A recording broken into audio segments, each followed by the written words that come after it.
Тарых боюнча ошо Кенесарынын башын алган, анан Алтын эр дегендерди что-то ойума келип атат. История должна остаться в истории, то есть Орман-хан сделал свое дело, преподнес голову. Кенесары напал в Кыргызстан, поплатился. Кенесары хан кыргыздарга каршы болгон, келип чапкан чүй жак. Маданият министринин орун басары Марат Тагаев ырчы Кайрат Примбердиевдин Кенесарынын өлүмү боюнча берген интервьюсунан кийин кыргыз жаштары казак пропагандасына берилип, ишенип кетип жаткандыгын айтты.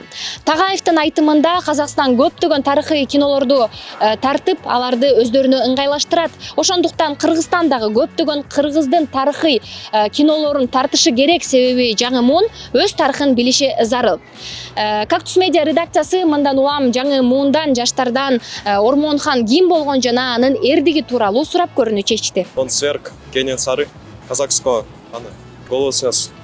Сейчас голова это в России, потому что он напал на Кыргыз.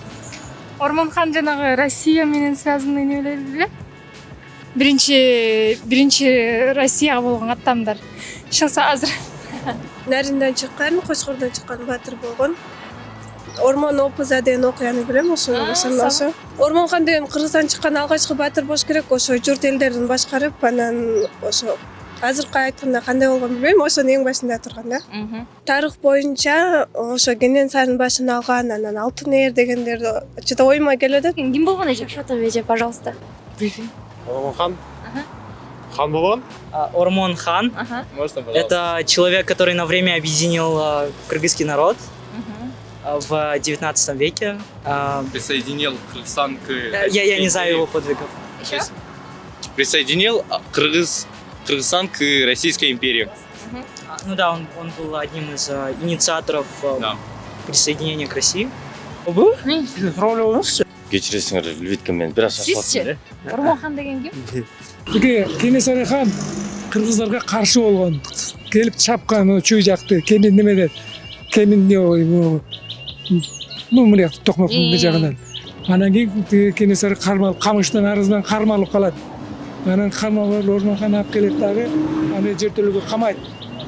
Камагандан кийин бир айдан кийин куткарабыз деп казактар келген эмес. Омскиге апарып, башын апарып тапшырып берген. Самый, наверное, знаменитый это мемен болгон жанакы Кенесары хан менен казактар менен ошол. Чабышы да деле бизге иштеп турат го ошолор Кенесарыны. Меме болгон. Кыргыздар менен меме болгондо меме алган стратегический эмес, тактический ход кылган. Меме кылып туруп. То есть он запугал его количеством воинов, якобы количеством воинов, используя костры и большое количество. То есть он как бы лежанку сделал и приказал каждому воину разжечь костер, чтобы привело к тому, что казахи просто, что много воинов, поэтому просто струсили, что дало нам дополнительное время. Из истории, наверное, только это вспомню. Кенесары нападал на кыргызскую территорию, это я знаю. Со стороны Кыргызстана не было претензий к Казахстану, поскольку, насколько я знаю, голову Кенесары предоставили королеве России, в то время, наверное, Кемале Екатерина, по-моему, да, тогда была? Екатерине II. Что привело к тому, что казахи начали претензии. Но я считаю, что тут нет никакой ошибки. Дела истории должны остаться в истории. То есть Орман-хан сделал свое дело, преподнес голову. Кенесары напал в Кыргызстан, поплатился.